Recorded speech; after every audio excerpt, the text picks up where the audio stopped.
अस्सलामुअलैकुम वरहमतुल्लाहि वबरकातुहू। हम बिस्तरी करने के दौरान मियाँ और बीवी कुछ ऐसी छोटी छोटी गलतियां करते हैं जिसकी वजह से पूरा घर परेशान हो जाता है और घर की बरकत भी खत्म हो जाती है और शौहर की कमाई में बरकतें भी नहीं होती है।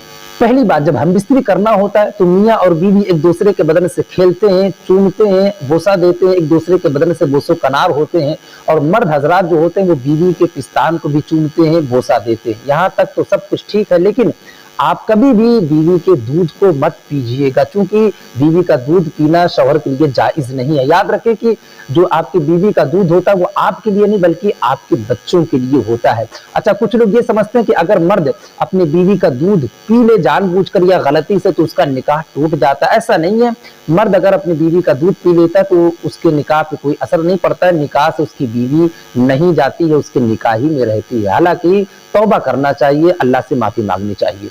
दूसरी बात, हम बिस्तरी करने के दौरान मियाँ और बीवी को चाहिए कि वो एक दूसरे के शर्मगाह को कसरत से ना देखें। याद रखें कि शौहर के लिए जायज है कि वो अपने बीवी के जिस्म को देख सकता है, इसी तरीके से औरत को भी जायज है कि वो अपने शौहर के पूरे जिस्म को देख सकती है। लेकिन बुजुर्गान दीन ने अपने तजर्बात की रोशनी में फरमाया है कि एक दूसरे के शर्मगाह को ज्यादा नहीं देखना चाहिए, उससे आंखों की रोशनी खत्म हो जाती है और निसियान की बीमारी पैदा होती है, यानी भूलने की बीमारी पैदा हो जाती है।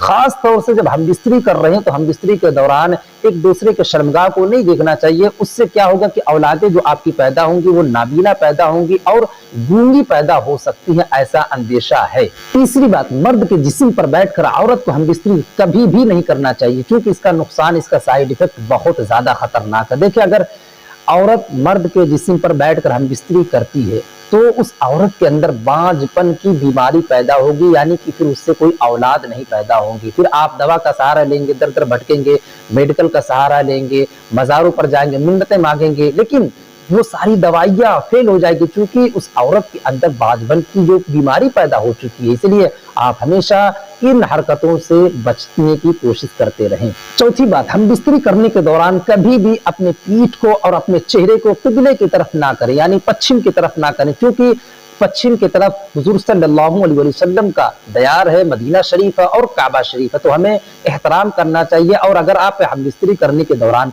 पीठ को और चेहरे को किबले की तरफ करते हैं तो ये बेअदबी कर रहे हैं। शायद इन्हीं गलतियों की वजह से आज हमारे घरों की बरकतें दिन ब दिन खत्म होती चली जा रही है। दौलतें तो हमारे घरों में होती, लेकिन हमें सुकून नहीं मिलता है इन्हीं सब छोटी छोटी गलतियों की वजह से। इसलिए आप अगर इन गलतियों को कर रहे हैं तो आप इन गलतियों को करने से परहेज करें, वरना आपकी जिंदगी में सुकून कभी भी नहीं आएगा। पांचवी बात, देखिए, आम तौर से हम बिस्तरी के दौरान शौहर पहले डिस्चार्ज हो जाता है, यानी फारिग हो जाता है, जबकि उसकी बीवी अभी फारिग नहीं हुई होती है और वो बीवी अपने शौहर से कह भी नहीं सकती कि अभी मैं डिस्चार्ज नहीं हुई हूँ। और जैसे शौहर वो फारिग होता है, डिस्चार्ज हो जाता है, वो फौरन अलहदा हो जाता है, यानी अपनी बीवी से जुदा हो जाता है। देखिए, इसके बारे में शौहर को चाहिए कि वो अपने बीवी से मालूमात करे। देखें, अगर आप कंटिन्यू यही अमल करते रहेंगे कि आप जैसे डिस्चार्ज होंगे अपनी बीवी से अलग हो जा रहे हैं, समझ रहे हैं मेरी बात को ना, कि आप जैसे डिस्चार्ज हो रहे हैं, इंजाल आपको हो रहा, आप अपनी बीवी से अलग हो जा रहे हैं, तो इसकी वजह से आपकी बीवी जो है डिप्रेशन का शिकार हो जाएगी, उसके अंदर चिड़चिड़ापन पैदा होगा और वो हम बिस्तरी से दिलचस्पी खत्म कर देगी। वो यही सोचेगी कि फिर चंद मिनटों के लिए क्या मैं अपने बदन को नापाक करूं, यानी थोड़े से खेल के लिए मैं अपने बदन को क्यों नापाक करने जाऊं, आलूदा करने क्यों जाऊं। इसलिए जो है ना, अगर आप चाहते हैं कि आपकी बीवी हम बिस्तरी में दिलचस्पी पैदा करे तो आपको तब तक अपनी बीवी के बदन से अलहदा नहीं होना, अलग नहीं होना, जब तक वो भी डिस्चार्ज ना हो जाए, वो जब तक वो भी लज्जत शहवत हासिल ना कर ले, तब तक आप अपनी बीवी के बदन से अलहदा ना हुआ करें।